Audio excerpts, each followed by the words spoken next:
6th of June 1944, 02 hours, English Channel. Meteorological records from the Royal Navy's Dunstable Forecast Office logged a narrow weather window opening after midnight. Pre-invasion staff estimates predicted air support would be marginal, sea conditions hazardous, and beach obstacles intact at first light. Between 21:00 on 5th of June and 03 angle on 6th June, naval manifests recorded 5,333 vessels departing 14 English ports, carrying 156,000 troops, 6,483 vehicles, and 1.1 million gallons of fuel. Radar plots from destroyer HMS Scorpion noted convoy formations extending 8 nautical miles. By dawn, airborne units had scattered across Normandy. Beach defences were breached in 5 sectors, and Allied casualties exceeded initial projections by 40%. Post-operation analysis would reveal interception rates, supply throughput, and coordination metrics that surpassed every amphibious operation in recorded history. The crossing itself became the first operational victory before a single soldier stepped onto French soil. The convoy departed under darkness. Naval logs from Portsmouth, Southampton, and Portland recorded departure times staggered across 3 hours to prevent congestion at assembly points designated Piccadilly Circus and Trafalgar Square, marked on charts 15 miles south of the Isle of Wight. Destroyers HMS Javelin and Scorpion documented radar contacts extending beyond visual range. Able seaman William Kent, age 19, serving aboard landing ship tank LST-338, noted in his diary, "We waited for the green lamp. Sea smelled of oil and steel. No one spoke." Weather reports transmitted hourly showed wind speeds dropping from 22 knots to 15 knots after midnight. The forecast gap, predicted to last 36 hours, allowed Admiral Bertram Ramsay to confirm the order at 04:15 on 5th of June. By 21 Aug, the Armada stretched across a 50-mile front. Transport manifests listed exact cargo: 50,000 tons of ammunition, 15,000 vehicles, and 3,500 tons of rations. Each vessel carried detailed loading diagrams showing weight distribution calculated to prevent capsizing in rough seas. The crossing took 11 hours. Naval engineers had calculated fuel consumption rates based on convoy speed averaging 6 knots. Actual consumption matched projections within 3%. Minesweepers from the Royal Navy's first minesweeping flotilla cleared 10 marked channels beginning at 23 Bag on 5th of June. Logs recorded 287 mines detonated or swept in darkness. Behind them, landing craft formed columns visible on radar as solid returns. Radio silence protocols restricted transmissions to coded signals using prearranged lamp sequences. The night remained dark. Cloud cover obscured the moon. Temperature records from HMS Belfast logged 12 degrees Celsius, wind from the northwest. Soldiers aboard transport ships experienced seasickness rates documented in medical reports at 48%. Vomit bags distributed numbered 12,000 per vessel. Some units reported nausea affecting 70% of personnel. Staff Sergeant Robert Sales, 116th Infantry Regiment, 29th Division, later wrote, "Men were sick before we saw France. The smell stayed in the hold for days." At 05:30, naval gunfire began. Battleships USS Texas and Arkansas, positioned 7 miles offshore, opened bombardment of Omaha Beach with 14-inch shells.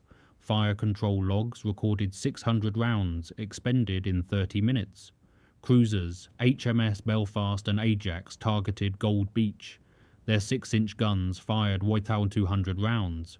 Spotters aboard observation aircraft radioed corrections, but thick smoke obscured impact points. German defensive positions constructed over 3 years under Organisation TOT supervision included 85 reinforced bunkers, 18 artillery casemates, and 6 million mines planted across tidal zones. Intelligence reports from Allied reconnaissance had identified fewer than half. As landing craft approached, German observers from the 352nd Infantry Division radioed alerts to regimental headquarters. Major Werner Pluskat, observing from a cliffside bunker near Colleville-sur-Mer, noted in his report, "At 05:45, horizon filled with ships. Estimate several thousand." His message reached divisional command at 06:10. The first wave struck Omaha Beach at 06:30. US VII Corps, composed of the 1st and 29th Infantry Divisions, landed under direct machine gun fire from positions dug into the bluffs. D.D. Sherman tanks, designed to float using canvas skirts, launched 6,000 yards offshore in seas exceeding operational limits. Of 34 tanks assigned to the initial assault, only 5 reached the beach. 29 sank. Combat engineers tasked with clearing obstacles encountered immediate casualties. Logs from the 16th Infantry Regiment recorded 40% losses in the first hour. Bodies drifted in the surf. Medics operated in waist-deep water. Staff Sergeant Robert Sales wrote, "The sand was full of bodies, the water was red, but the tide kept coming." Naval observers aboard USS Augusta logged requests for additional fire support at 07:15. Destroyers moved within 800 yards of shore, risking grounding to provide direct suppression fire. By 08 Wood, the beachhead extended only 100 yards inland. General Omar Bradley, monitoring reports from the command ship, considered evacuation. War Department communications log entry at 09:30 read, "Sector red, critical, reinforcement waves held offshore." At 09 Lilio, small unit actions began shifting the outcome. Colonel George Taylor, commanding the 16th Infantry, moved among pinned soldiers and issued the order later recorded in after-action summaries. Two kinds of people are staying on this beach: those who are dead and those who are going to die. Now let's get the hell out of here. Bangalore torpedoes cleared wire obstacles. Engineers demolished concrete barriers under fire. By 10:30, paths through minefields opened at 5 points, designated Easy Red, Fox Green, and Dog White. Reinforcement. Waves landed carrying additional engineers, flamethrower teams, and ammunition resupply. Casualty figures compiled in post-battle analysis listed 2,400 US killed, wounded, or missing on Omaha Beach by noon. German reports from the 352nd Division recorded ammunition expenditure exceeding daily allocations by 300%. Defensive positions ran low on machine gun belts and mortar rounds. At 12 Eogd, US forces held a perimeter 1.5 miles wide and half a mile deep. Naval gunfire continued throughout the afternoon. By 18 Quote, the beachhead stabilized. Combat engineers cleared 50% of beach obstacles, allowing landing craft to deliver 34,000 troops and 3,300 vehicles by midnight. Intelligence officers reviewing German radio intercepts noted repeated requests for reinforcements that never arrived. For staff planners analyzing the landing's success, casualty rates defied pre-assault models predicting complete failure. Chapter 2. 408 words. Inland, airborne operations had begun 5 hours before the beach landings.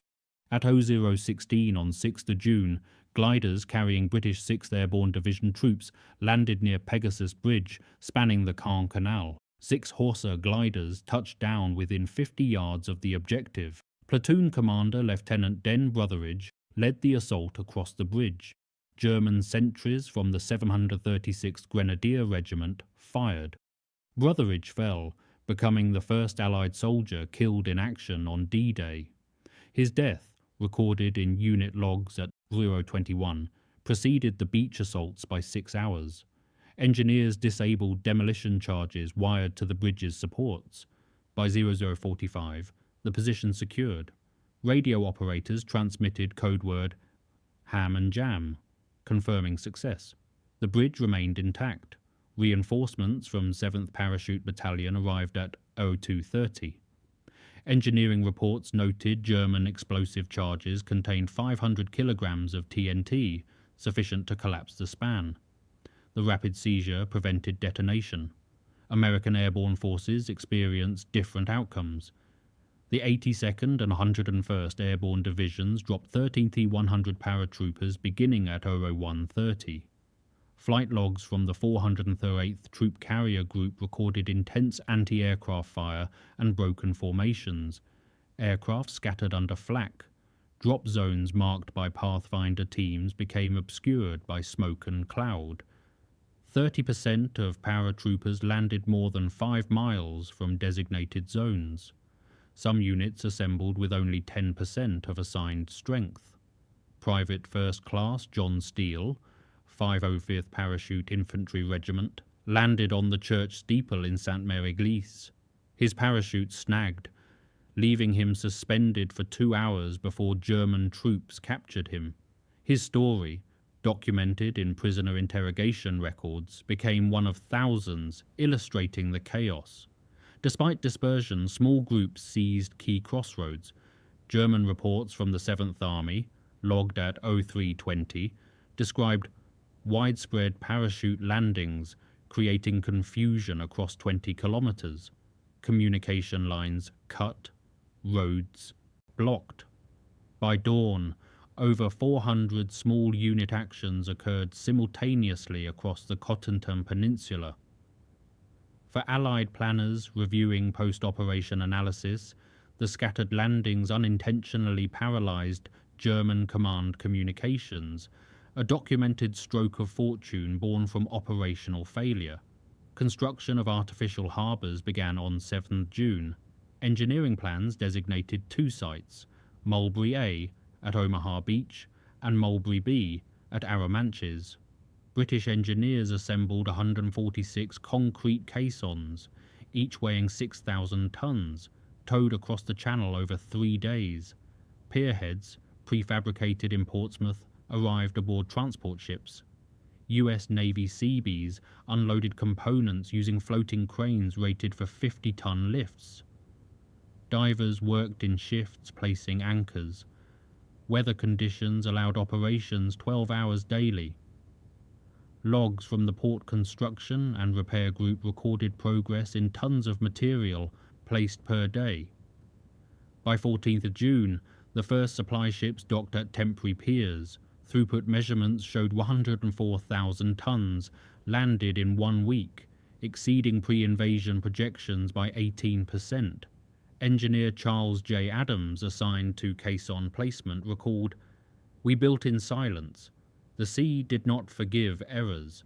1 caisson broke free during positioning. 3 workers drowned. Their names appeared in casualty lists filed separately from combat deaths. For logisticians monitoring tonnage charts, the harbour's performance exceeded all pre-invasion models, validating months of planning conducted in secrecy. Inland progress slowed. Between 10 and 25 June, Allied forces advanced through bocage terrain, dense hedgerows separating small fields. Each hedge, centuries old, consisted of earth banks 4 feet high, topped with vegetation.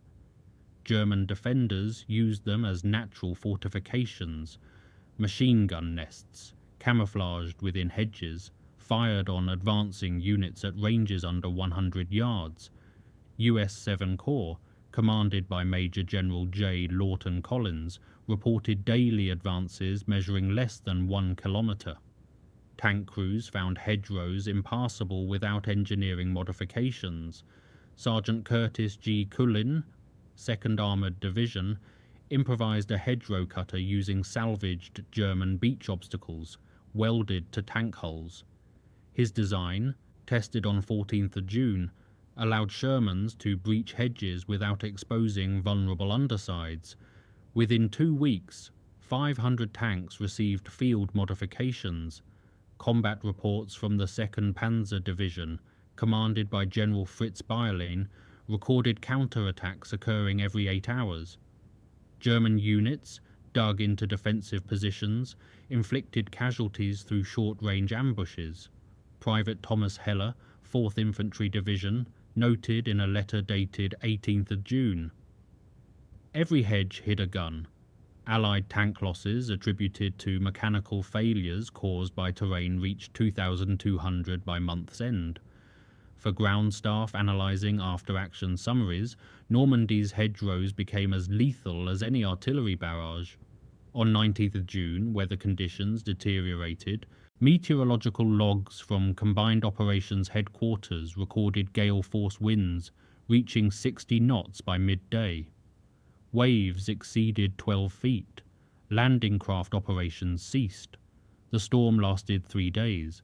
Mulberry A, still under construction at Omaha, sustained catastrophic damage. Caissons broke free from moorings. Pierheads collapsed. Salvage reports filed on 22nd June listed 800 vessels stranded, sunk or damaged beyond repair. Supply throughput dropped 75%. Boatswain William Rawlings, assigned to harbour repair, wrote, "The harbour broke apart like glass." Engineering teams worked continuously to stabilise Mulberry B at Arromanches. British port managers prioritised repairs. By 23rd of June, partial operations resumed. Tonnage logs showed deliveries recovering to 6,000 tonnes daily by 25 June, still below pre-storm levels. Fuel stocks ashore, monitored hourly, fell to 4 days' supply. Ammunition rationing began on 21st June. Artillery units received instructions limiting daily expenditures. For strategists reviewing meteorological data, the storm provided the first reminder that logistics could suffer defeat without an enemy. German intelligence summaries, intercepted and decoded, noted the storm's impact with cautious optimism. Staff officers in Paris calculated Allied offensive operations would delay 7 to 10 days. They were correct. Planning for a breakout intensified through late June and July. Operation Cobra, designed to rupture German defensive lines south of St. Lo, required unprecedented air support. Lieutenant General Omar Bradley, commanding U.S. First Army, allocated 2,500 heavy bombers and 1,500 fighters for pre-assault bombardment. Target zones measured 3 miles by 1 mile. Bomb tonnage assigned 4,000 tons, delivered in 70 minutes. Air Chief Marshal Trafford Lee Mallory coordinated with ground commanders to establish safety margins. Forward units withdrew by 200 yards. Red panels marked front lines. Rehearsals conducted on 20th of July used smoke to simulate bombing runs. Despite precautions, short bombs during the rehearsal killed 25 soldiers. Adjustments followed. Navigator Lieutenant Charles Foster, 9th Bombardment Division, recorded, "Our maps showed St. Lo as a scar, not a town." By mid-July, 1.6 million Allied troops occupied Normandy. Engineers constructed 12 airfields, designated AL-1 through AL-12, each capable of 80 sorties daily. Supply routes from Cherbourg, captured on 26 June, delivered fuel and ammunition through convoys operating around the clock. For headquarters, staff, overwhelming air power became the chosen method to unseal the front. German forces, concentrated in defensive positions, lacked mobility to counter massed attacks. Operation Cobra commenced on 25th of July. At 09:38, the first wave of B-17 bombers appeared over St. Lo. Bombs fell in staggered patterns across designated grid squares. Explosions lifted dust clouds visible from 20 miles. Ground units reported earth tremors resembling earthquakes. German positions absorbed direct hits. Concrete bunkers collapsed.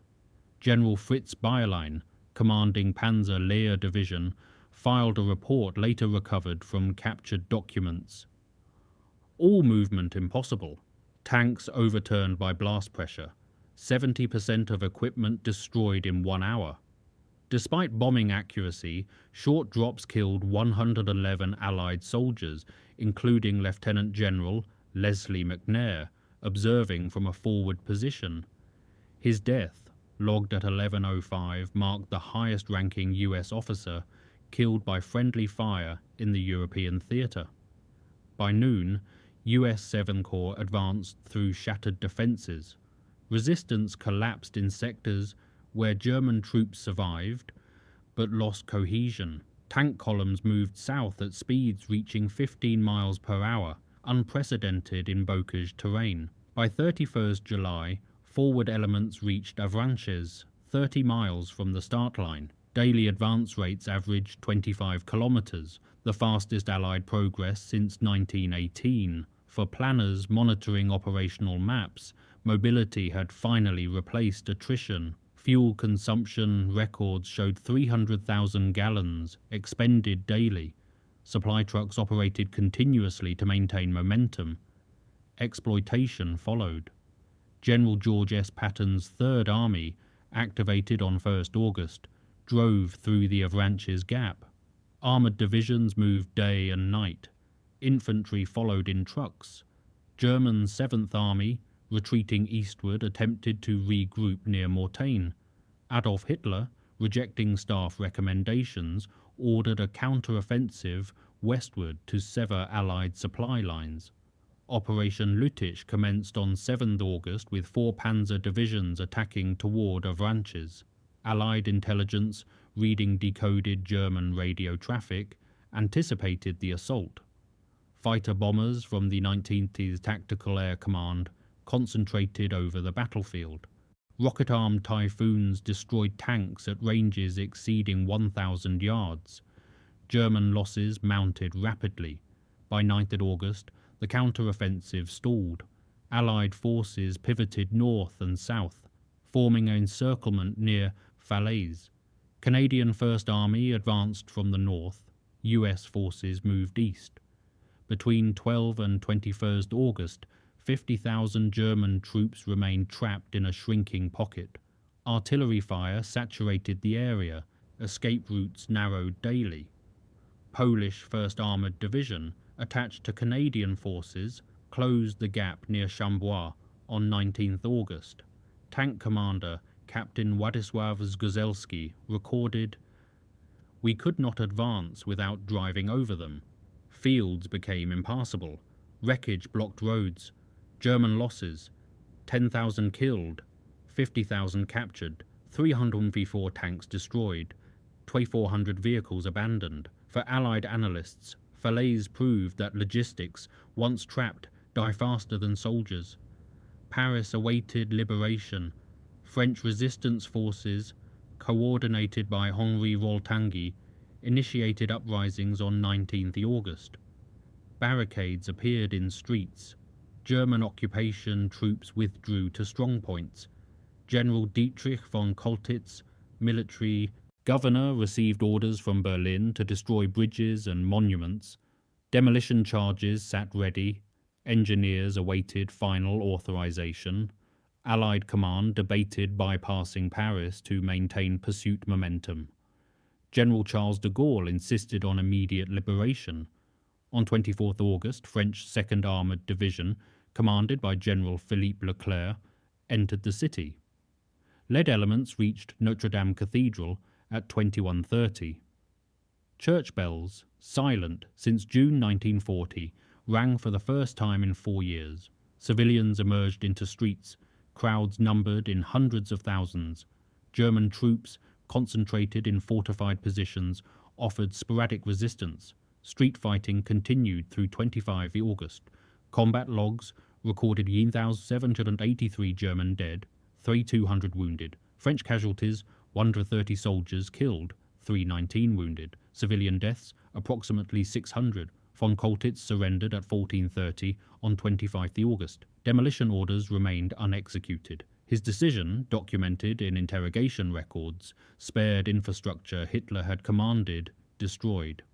For staff historians compiling operational summaries, liberation became a symbol, but not yet victory. Fighting continued across France. German forces retreated toward the Rhine. German 7th Army withdrew toward the Seine River. Allied pursuit forces advanced rapidly. Supply lines stretched beyond capacity. British VII Corps reached the Seine on 25 August. German engineers demolished 62 of 76 bridges spanning the river. Reconnaissance photos showed spans collapsed into water, debris blocked navigation channels. Allied engineers erected pontoon bridges beginning 27 August. First crossings occurred under artillery fire. German rearguards contested each bridgehead. By 31st August, 6 crossing points operated continuously. Traffic logs recorded 12,000 vehicles crossing daily. Sergeant Donald Hart, 50th Infantry Division, wrote, "We saw the smoke of Paris still rising as we crossed. German retreat accelerated, units abandoned heavy equipment to maintain speed. Intelligence summaries estimated Wehrmacht losses in France totaled 450,000 casualties since 6th June, 200,000 killed or wounded, 250,000 captured. Allied strength in France reached 2 million troops by month's end. Supply requirements exceeded 20,000 tons daily." For intelligence officers analyzing intercepts and prisoner reports, the Wehrmacht's Western Front was now paper-thin. Replacements could not match losses, fuel shortages grounded armor, ammunition stocks depleted faster than factories could replenish. The pursuit would continue, but logistics, not combat, would dictate the pace. Fuel and ammunition moved by truck.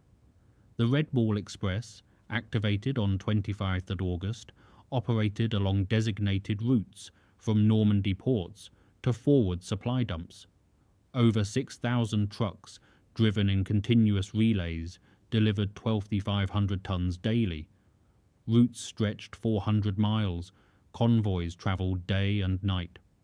Records show 75% of drivers were African American soldiers, assigned to Transportation Corps units. Speed limits, 35 miles per hour. Accidents were frequent. Maintenance crews operated at roadside depots. Private William Howard, 3348th Quartermaster Truck Company, wrote, "We slept in the cab, ate cold beans, and kept the war moving." Fuel consumption reached 300,000 gallons daily by September. Supply officers calculated reserve stocks at 7 days. Ports at Cherbourg and newly opened facilities at Le Havre processed arriving ships, but capacity remained below demand. Rail networks, destroyed during pre-invasion bombardment, required months to repair. For supply officers monitoring logistics charts, mobility had become the new artillery. Without fuel, tanks became stationary pillboxes. The race across France depended less on combat formations than on mechanics, fuel tankers, and drivers navigating roads clogged with refugees and wreckage. The operation continued through September. Truck convoys became the lifeline sustaining pursuit operations. On 1st September 1944, Operation Overlord officially concluded. From 6th June through 30th August, Allied forces landed 2.05 million troops, 438,000 vehicles, and 3 million tons of supplies across 5 beach sectors. Casualty figures compiled in final reports listed 209,672 Allied killed, wounded, and missing. German losses, 450,000 total casualties, including 240,000 captured. Aircraft losses, 4,001 Allied, 2,027 German. Naval vessels sunk, 24 Allied warships, 35 German. The statistical summaries filled volumes archived in London and Washington. Post-campaign analysis highlighted coordination as the decisive factor. Weather forecasting, naval timing, air superiority, and logistics integration functioned as planned despite initial setbacks. Intelligence officers reviewing operational files noted, "Normandy proved the triumph of coordination, not chance." Prime Minister Winston Churchill sent a personal note to General Dwight D. Eisenhower on 30th of August. The tide has turned. Churchill's phrase, simple and declarative, appeared in private correspondence but captured strategic reality. For analysts comparing Overlord to previous amphibious operations, Gallipoli, Dieppe, Sicily, the Normandy campaign established the operational blueprint for modern joint warfare. The ledgers closed. Numbers stood as permanent record. What began as a meteorological window became the largest and most complex military operation in history. The balance, once uncertain, now tilted decisively. In September, Allied staff shifted focus eastward. Reconnaissance reports indicated German forces regrouping along the Siegfried Line. Supply routes extended from Normandy to forward positions in Belgium and Luxembourg. Rail repair crews worked to restore French networks damaged in pre-invasion bombing. Port capacity at Antwerp, captured on 4th of September but not operational until late November, became the priority logistics objective. Engineers calculated that opening Antwerp would increase supply throughput by 40,000 tons daily. Until then, operations depended on truck convoys operating at maximum capacity. Fuel shortages persisted. Some armoured unit paused advances to await resupply. Intelligence summaries noted German reinforcements arriving from the Eastern Front. The Wehrmacht, though weakened, retained defensive capability. Staff officers planning the next phase, crossing the Rhine and advancing into Germany, studied lessons from Normandy. Coordination remained paramount. Logistics determined operational tempo. Air superiority enabled ground maneuver. The files from June through August became training material for future campaigns. For historians examining the Normandy records decades later, the operation's success stemmed not from beaches, but from convoys, factories, radar stations, and the accumulated decisions of thousands coordinating across sea, air, and land. The turning point, visible only in retrospect, began not on 6th of June but in the years of preparation preceding it. The numbers remained, the outcome followed.